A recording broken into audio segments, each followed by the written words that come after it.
Hi, I'm Melanie James, and I'm here at Living Waters for my 10th day of a 10-day cleanse. I crawled in here about a month ago. I was making a decision whether to go to a chemotherapy appointment that my oncologist had set up for me. I had passed up 2 different appointments for the chemotherapy and put them off because I wanted to try to pray to find another solution, just to give myself some time to do a little research and think about this before I let them start the chemotherapy. I was laid off in 2008 and was starting a business as a dental lab technician, which I had done previously, but I was starting from scratch, so working many, many hours, not taking care of myself, not thinking that I could afford supplements when I really couldn't afford to be without them. Just running on empty all the time.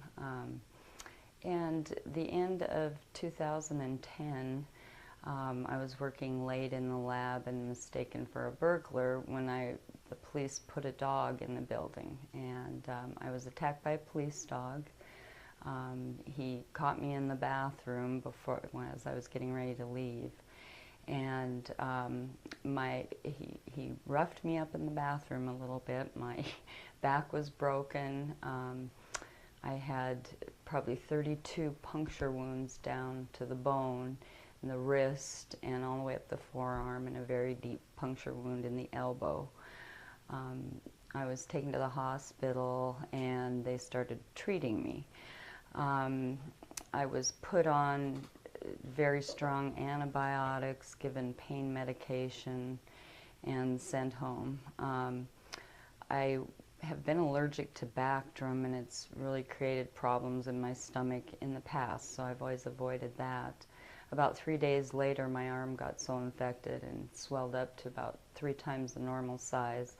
I went back to the ER, and they told me that I had to take Bactrim. That was the only antibiotic that would deal with a certain germ in the dog's mouth that was now in my bone, or I would lose my arm. So I was on one strong antibiotic and added that to it and went home and was so ill that I couldn't get off the couch for 3, 4, 5 months. I couldn't eat. I probably lost 15, maybe 20 pounds in that time period. I was so sick. Took me so long to recover because I was so running on empty in the first place.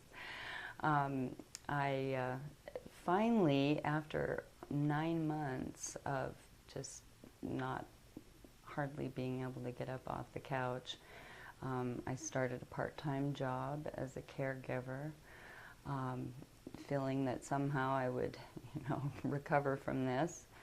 And then in March of 2012, I was diagnosed with stage 2 breast cancer, and they thought it was my lymph nodes were involved. So using the technique of scaring the heck out of you, I just did whatever they asked, and I scheduled a surgery right away. I was given no time to really think about it, to do any research, to really understand what was going on at all. I scheduled the mastectomy, went through that. 5 lymph nodes were taken out of my left armpit. They were not cancerous, which they had been thought to be in the beginning. I then tried to recover from the surgery, and right as you leave the surgery, they schedule you with an oncologist and set you up for your chemotherapy treatments. I walked into the large tumor institute, and it was the saddest place I had ever seen. I was starting to feel better, and now I was looking around at what my future was going to be like. I talked to the oncologist, and he decided to do some testing on the cancer to see how likely it was that it would come back. And in a week I went back and saw him. They went ahead and scheduled the chemotherapy for that day before I even had a chance to digest, what was actually they were going to tell me and what was supposedly going on with me. I found that I was in a moderate range group, but they strongly recommended that I do 3 sessions of chemotherapy. I was now down to about 95 pounds, and I just didn't feel I would survive the chemotherapy.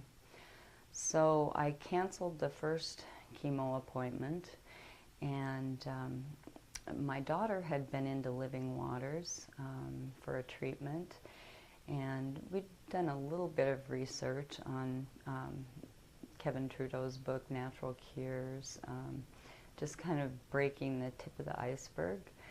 And so I thought, I just need to go over there and talk to them before the next chemo appointment. And by now they're getting a little upset with me because I keep canceling these appointments. So I come over to Living Waters, and by a true miracle, David DeHaas is here working, and he says, it's a miracle that you found me here, because I've been gone for 2 months taking care of my wife, which was injured in an accident. And so he was very welcoming and willing to talk to me, and willing to have me sit down and look at some videos and talk to him about alternative ideas instead of the chemotherapy. And my last chance to do chemotherapy was the next day.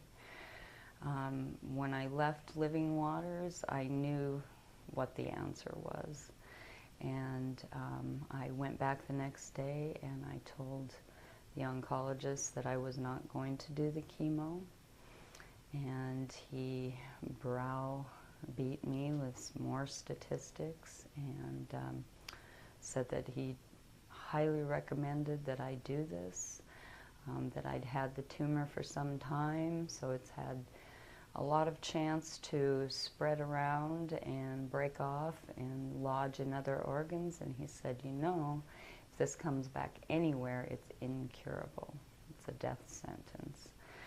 And I just knew in my heart that this was not, I wasn't going to let them put the poison port into me and poison me anymore and tear me down any more than I already was.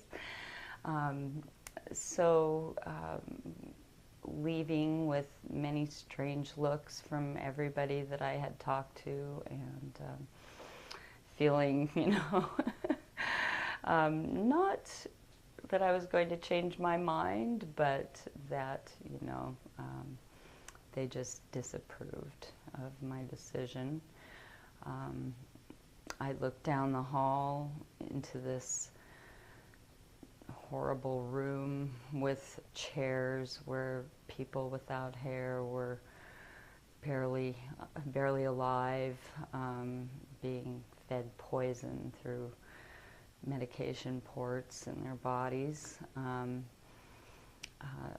Fluorescent lighting and clinical settings, and just felt this negative force in there that I wanted to run from. So I ran back to Living Waters, and I am learning more every day, and I had scheduled a 10-day cleanse. I went in just totally destroyed, feeling very, very hopeless, feeling weak, dizzy, tired, absolutely no energy. And by the second day of the cleanse, I started to feel an energy come back to me. And every day as I went on, I felt like I was getting younger. I felt like my energy levels were rising. I felt at peace with my decision. I knew that I was going to get better, that I was getting better, and I will get better. Right now, on my 10th day, all I can say is I was trying to think back yesterday on how long it's been since I've felt this good, felt this positive, felt that, you know, I can do anything. I will not let the past stop me. The past is the past. Now I'm looking forward to the future and living the present. But the last time I can remember feeling this positive, this good, this healthy when I was about 16 years old. And I hope to just keep learning and keep taking care of myself and keep researching and keep getting younger as I age. And I'm just so grateful. The Bible verse, I've done a lot of study over the last 20 years, and I have a lot of verses that I've memorized. And the one that came back to me during this time was, "My children perish for their lack of knowledge." And it just breaks my heart to see those people railroaded into that chair and filled with poisons, thinking they have no other choice. And I'm just so thankful for this opportunity. And I will forever be thankful. And my life has been saved. And all I can look forward to now is playing with my 14-month-old grandson and chasing him in the park and feeling young and vital and capable and just loving life again. And for that, I'll be eternally grateful. Thank you.